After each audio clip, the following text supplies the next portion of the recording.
اب جس کو جس پر تسلی ہو جاتی ہے کہ میرے خیال میں یہ بات زیادہ درست ہے اس پر عمل کرتا وہ یہی سمجھ کر ہے کہ ہدایت حضور سے لے لی۔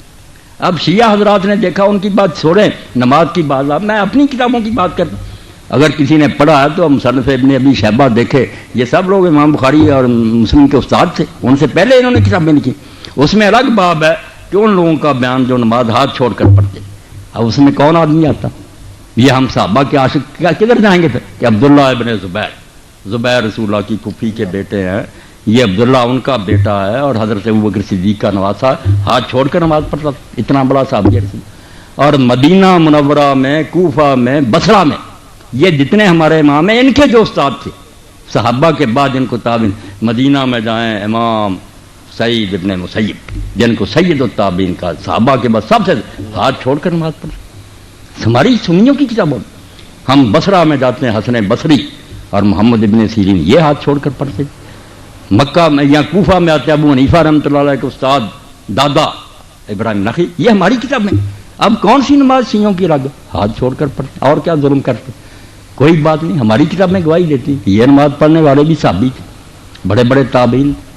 اور کوئی بات بتائیں، یہ کلمے کی کیا بات ہے؟ کلمے کی کوئی بات نہیں، یہ بھی انہوں پڑھ مولویوں نے بات بنا رکھی ہے، جو کلمہ ہم پڑھتے ہیں ناراض نہ ہونا، آپ بات چل پڑیے، یہ کہاں قرآن میں لا الہ الا اللہ محمد رسول اللہ کو دکھایا مجھے قرآن میں، حدیث رسول میں دکھائے کہیں یہ کلمہ طیبہ نہیں، یہ دو الگ الگ کلمے ہیں، بالکل ٹھیک ہے، لا الہ کہیں لکھا ہے، محمد ہم نے جوڑ لیے، حضور نے تو جو کلمہ بنایا وہ شیعوں اور سنیوں کا ایک ہے، کلمہ شہادت، حضور وہ پڑھاتے تھے، اشہد ان لا الہ الا اللہ وحدہ لا شریک لہ واشہد ان محمد عبدہ ورسولہ، وہ ہے کلمہ۔ یہ ہمیں دو جمع کیے، انہوں نے ایک تیسرا بھی اکٹھا کر لیا، اگر کوئی چوتھا بھی کر لے کہ ساتھ ہی کہ ابو بکر صدیق عمر فاروق، کچھ بھی نہیں بگڑتا، نیک باتیں اکٹھی کرتے ہیں، یہ کوئی اسلام کے کلمے نہیں، نہ کوئی دین ایسے بگڑتا ہے، اچھی باتیں جو اکٹھی کرتے تھے آپ، عثمان ذوالنورین کر لیں آپ بھی کلمہ، یہ کریں، یہ کلمہ کوئی نہیں ہے، یہ کلمہ طیبہ آپ بھی حیران ہوں گے، کسی آیت میں نہیں اس طرح بنا بنایا آیا، کسی حدیث میں نہیں، دو الگ الگ چیزوں کو لے کر ہم نے اکٹھا کر دیا۔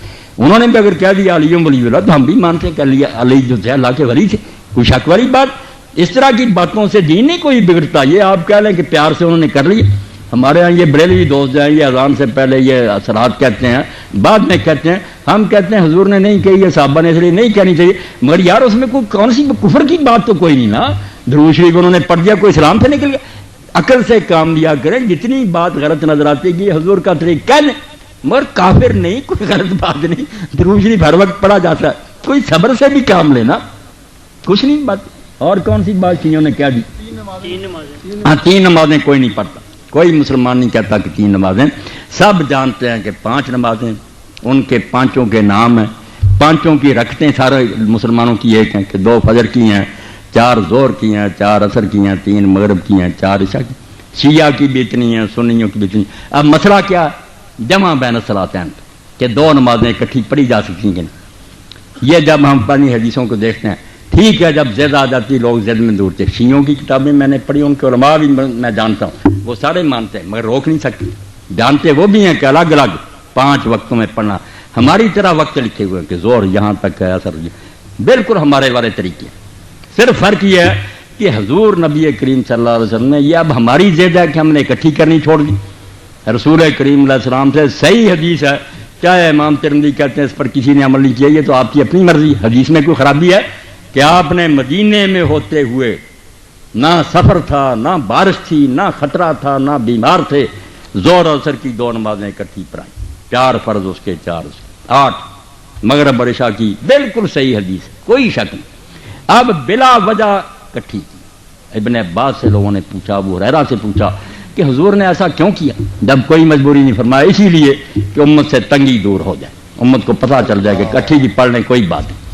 تو سنت ہے، یہ شیعہ تو کرتے ہیں، مگر ان کی زیادتی کہ انہوں نے عادت بنا لی، یہاں سے خود یہ شیعہ مسلک کے بھی خلاف ہے، ان کی کتابیں بھی یہ نہیں کہتی کہ روز اس طرح پڑھو، 5 اذانیں ہونی چاہیے، 5 وقت ہیں، مگر صرف اکٹھی کی جا سکتی ہیں۔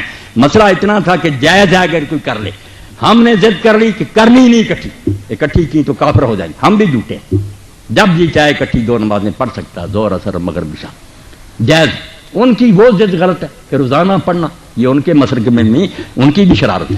کتابیں ان کی نکال کر دکھاؤں گا، ان کے علماء کے فتوے دکھاؤں گا. ہماری طرح 5 اذانیں دیں 5 وقتوں، اصل یہی ہے. مگر کبھی اگر اکٹھی کو کر لے تو بیٹا اتنی بات تھی کہ وہ جائز تھی. ہم نے ضد کر لی کہ نہیں پڑھنی، انہوں نے کر لی کہ ہم نے جان بوجھ کر اسی طرح پڑھنا. یہ کیڑ بن گئی.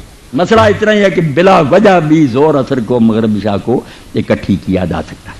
اس میں نہیں وہ کوئی بری بات کہتے. جو عادت انہوں نے بنا لی یہ غلط ہے. پڑھتے 5 ہی مگر 2 کر کے اکٹھی پڑھ لیتے ہیں. بتائیے کسی امام کا جھوٹا قول بتائیے کہ ماتم کرو زنجیر کا، کما کا ماتم کرو. میں نہیں کہہ رہا ہوں کہ نہ کریے بھائی، یہ بھی نہ کہہ دی کہ مولانا نے کہہ دیا نہ کرے. نہ، میں کہتا ہوں تم جس مرجع کی تقلید کرتے ہو اس سے پوچھو کیا کرنا ہے. فلپ فلاپ مت کرو. تقلید کرتے ہو آغا سیستانی کی، فتوے بتاتے ہو دوسروں کے. کس کو بیوقوف بناتے ہو؟ یہ کہو کہ تو اخباری ہوں میں، اخباری ہو تو اخباری بتاؤ، کسی خبر میں بتاؤ. امام زین العابدین سے لے کر کے 12ویں امام تک کسی امام نے کسی جگہ پہ بتایا ہو یا کر کے بتایا ہو؟ نہیں کیا ہے. 200 سال کا عرصہ ہے. 1 to 2-3 years کا نہیں، 200 years. Not a joke.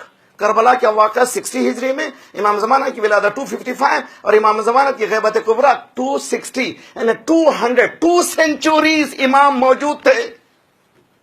2 سینچوریز کے جیسی عزاداری ہے وہی عزاداری سچی ہے. اس عزاداری کا زندہ کرنا آپ پر بھی واجب ہے، ہم پر بھی واجب ہے. عزاداروں میں تقسیم نہ کیجئے.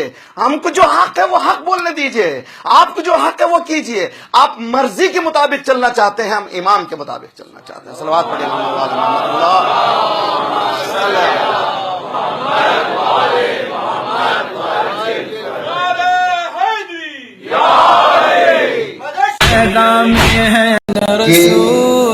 نمازیں تو 5 پڑھتے مگر شیعہ 3 وقت کی اذان دیتے ہیں.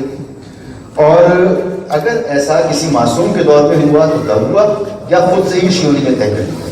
دیکھیے نمازیں تو 5 ہیں اور مسئلہ 3 اور 5 کا نہیں ہے، بلکہ مسئلہ جو ہے وہ جمع صلاتین کا مسئلہ ہے، یعنی 2 نمازوں کو ملا کے پڑھنے کا مسئلہ ہے. ظہرین یعنی ظہر اور عصر، مغربین یعنی مغرب اور عشاء، ان 2 نمازوں کو ملا کے پڑھنے کا مسئلہ ہے. قرآن مجید میں 3 وقتوں میں 5 نمازوں کا ذکر ہے، یعنی جیسے ہم پڑھتے ہیں اقم الصلاۃ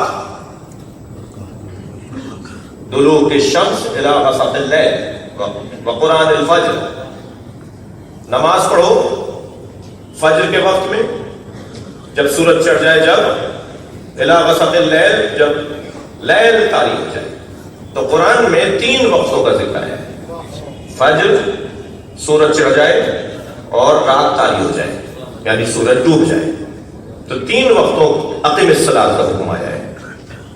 ایک بات. دوسری بات یہ کہ صحیح بخاری اور صحیح مسلم کے اندر ہمارے برادران اہل سنت محترم ہمارے عزیزوں کی کتابوں میں ایک نہیں بلکہ شاید تمام کتابوں کو اگر مجموعی طور پر جوڑیں گے تو 10 حدیثیں ہیں کہ نبی مکرم نے بلا خوف ولا مطر ولا سفر، نہ سفر تھا نہ تیز آندھی اور بارش تھی اور نہ ہی کوئی خوف طاری تھا، سرکار نے دونوں نمازوں کو ملا کر پڑھا. پوچھنے والے نے پوچھا کہ یا رسول اللہ آپ تو گھر میں تھے، ابھی تو کوئی ایسا ماحول بھی نہیں تھا، آپ نے ابھی ظہر پڑھی اور اس کے فوراً بعد آپ نے عصر پڑھ دی. حضرت نے فرمایا میں اپنی امت کو آسانی میں رکھنا چاہتا ہوں، لہذا جمع صلاتین کا پورا باب ہے ہمارے بھائیوں کی کتابوں میں، اہل سنت کی کتابوں میں 2 نمازوں کو ملا کر پڑھانا.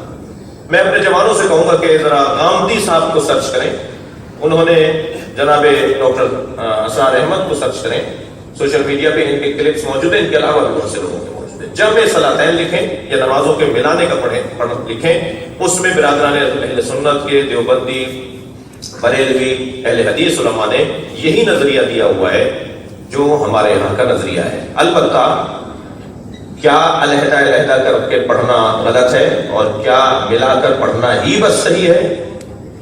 وہاں ضدیت یہ ہے اور یہاں شاید عملی ضدیت یہ ہے. تو ہم علیحدہ علیحدہ کر کے بھی پڑھ سکتے ہیں اور ہم ملا کر بھی پڑھ سکتے ہیں. جی اور امت کا ایک طبقہ نئے کپڑے پہن رہا ہے. یہ کیسی مودت ہے, یہ کیسا نبی سے پیار ہے, یہ کیسا اجر رسالت ہے کہ نبی کی آنکھوں میں آنسو ہیں صواعق محرکہ میں. جی ابن حجر اسقلانی نے, علماء اہل سنت نے اس روایت کو لکھا نہیں جو حضرت ام سلمہ فرما رہی ہیں کہ میں نے خواب میں دیکھا عصر عاشور کہ نبی کے سر پہ عمامہ نہیں تھا, آنکھوں سے آنسو جاری تھے, چہرے پہ خاک لگی ہوئی تھی, اور آپ گریہ کرتے ہوئے فرما رہے تھے میرے حسین کو مار دیا. مودت. جب حضرت ابراہیم کی رحلت ہوئی, میرے بچے اور جوان لے جائیں ان دلیلوں کو اپنے دوستوں کو دینے کے لیے. نبی کے 4 سالہ فرزند حضرت ابراہیم حضرت ماریہ قبطیہ سے, ام المومنین حضرت ماریہ قبطیہ کے فرزند. ایک دن نبی نے اپنے ایک زانو پر حضرت ابراہیم کو بٹھایا ہوا اور ایک زانو پر امام حسین کو. ہم سن تھے دونوں, امام حسین اور ابراہیم دونوں ہم سن تھے, ایک سن و سال کے تھے, دونوں زانوں پہ دونوں بچے بیٹھے ہیں. تو جبریل نازل ہوئے وحی لے کر اور کہا اللہ نے پوچھا ہے کہ اگر ہم آپ کی اولاد کی قربانی مانگے تو آپ کسے کس پہ قربان کریں گے؟ فرمایا میں اپنے ابراہیم کو اپنے حسین پہ قربان کر دوں گا.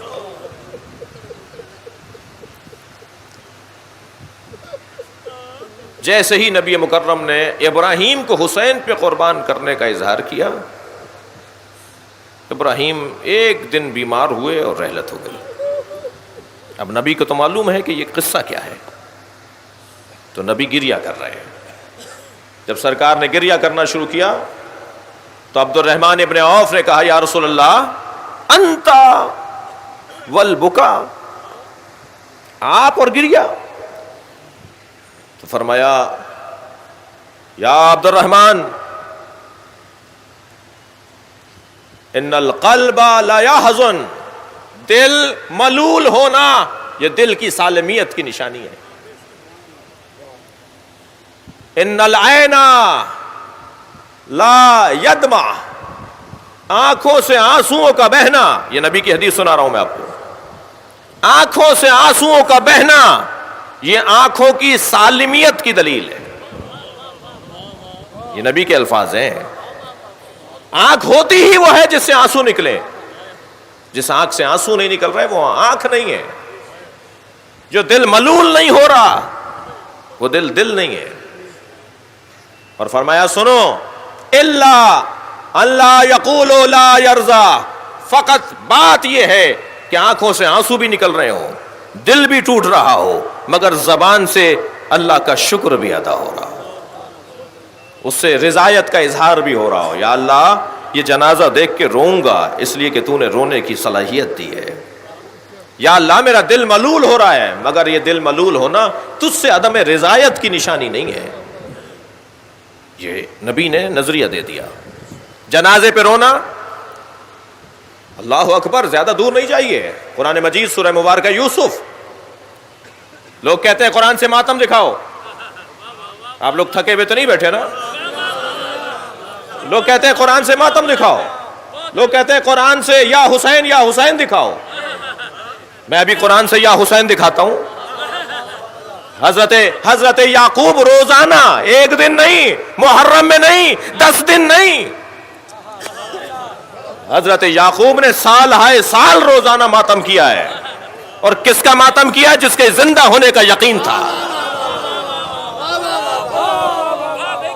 یہ نہیں کہا, یہ نہیں کہا جائے گا کہ زندہ ہو جاوید کا ماتم نہیں کرتے ہیں. یہ حضرت یوسف زندہ ہے نا. حضرت یعقوب کیا کہہ رہے ہیں؟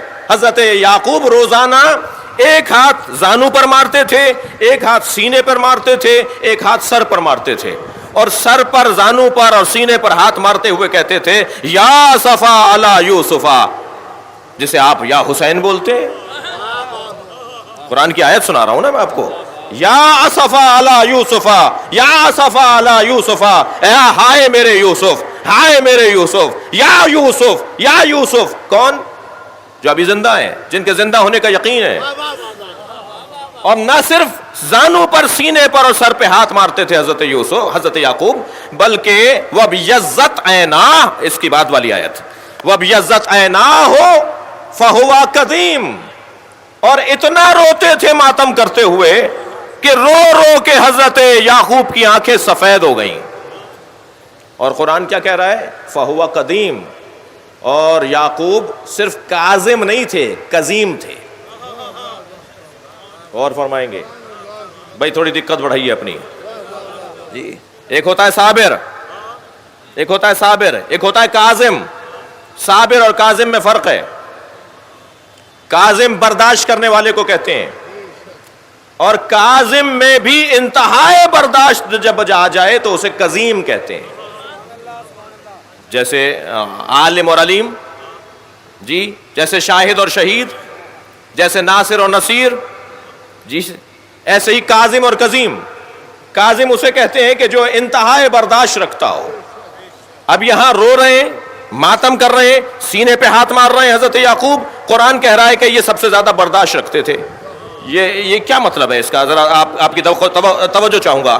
یہ کیا کہہ رہا ہے اللہ؟ کیا بتانا چاہ رہا ہے؟ کیا مطلب ہے اس آیہ کریمہ کا کہ حضرت یعقوب سینے پہ، زانوں پہ، سر پہ ہاتھ مارتے ہوئے یا اسفا علی یوسف، یا اسفا علی یوسف کا نوحہ بلند کرتے تھے اور آنکھوں سے آنسو گراتے تھے، اور اتنے آنسو بہائے کہ آنکھیں سفید پڑ گئیں. اور قرآن کہہ رہا ہے فہو قدیم، اور یہ بہت زیادہ برداشت کرنے والے تھے. صرف ایک ہی بات تو سامنے آتی ہے، صفحہ تاریخ کو پلٹ کر دیکھیے. جنہوں نے یعقوب کے بیٹے حضرت یوسف کو کنویں میں ڈالا تھا وہ سامنے نظر آ رہے ہوتے تھے، تب بھی ماتم کرتے تھے اور برداشت کرتے تھے. بھائی غور کریں، بہت واضح پیغام ہے قرآن مجید کا کہ عزاداروں کو کیسے زندگی گزارنی ہے. خبردار خبردار، جنہوں نے اہل بیت پہ ظلم کیا وہ سامنے آ جائیں یا ان کے چاہنے والے سامنے آ جائیں، تم اپنے ماتم سے ہاتھ نہ اٹھانا. برداشت کرو، ان سے ملاقاتیں کرو، ان سے دوستیاں رکھو، ان سے آنا جانا رکھو، ان کے ساتھ کھاؤ پیو. بھائی اور کتنا پیغام واضح ہوگا؟ قرآن ہمارے لیے رہنما ہے یا نہیں ہے؟ قرآن کہہ رہا ہے کہ یہ ماتم بھی کرتے تھے، روتے بھی تھے، فہو قدیم، اور برداشت بھی کرتے تھے. کس بات کو برداشت کرتے تھے؟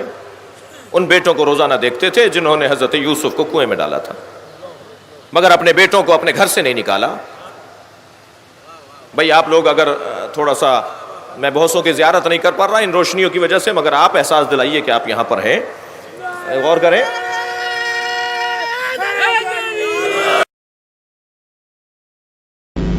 خاک پر سجدہ، سجدگاہ ایک ایسا عنوان ہے کہ جو قرآن و سنت سے ثابت ہے.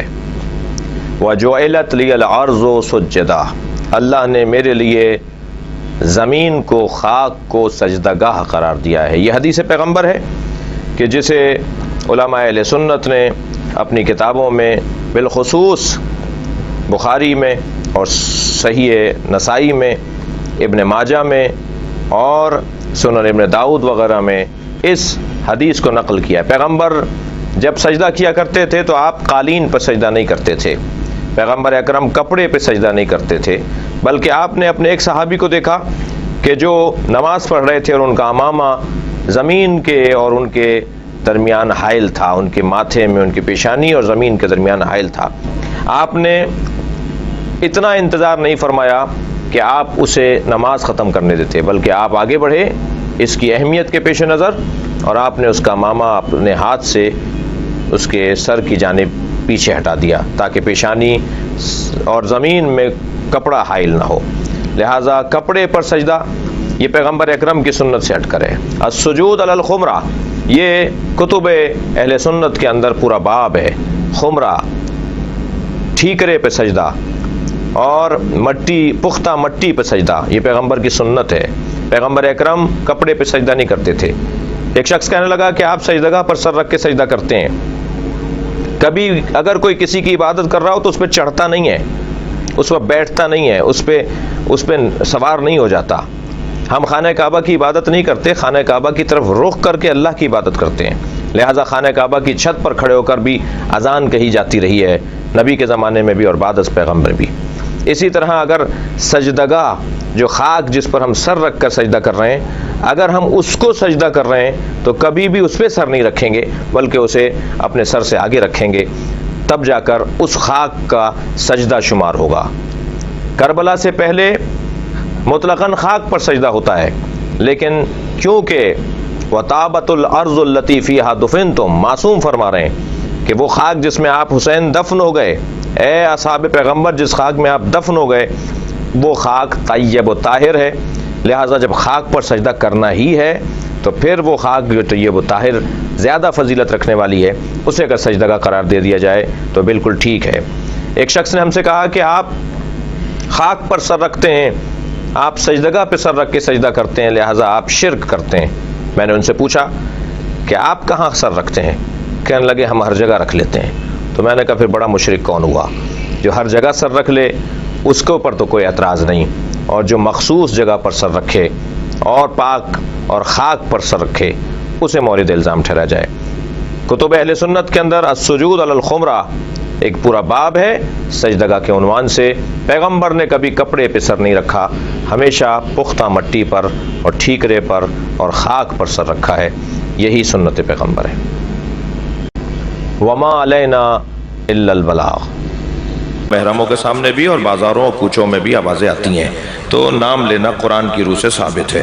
سوال ہو رہا ہے کہ خاتون جنت کو فدق کس نے نہیں دیا اور اس کی دلیل کون سی کتاب میں ہے؟ فدق بی بی کو کس نے نہیں دیا؟ ظاہر ہے نبی کی رحلت کے بعد سرکار نے، بی بی نے اپنا مال، اپنا فدق مانگنے کے لیے دربار میں تشریف لے گئیں۔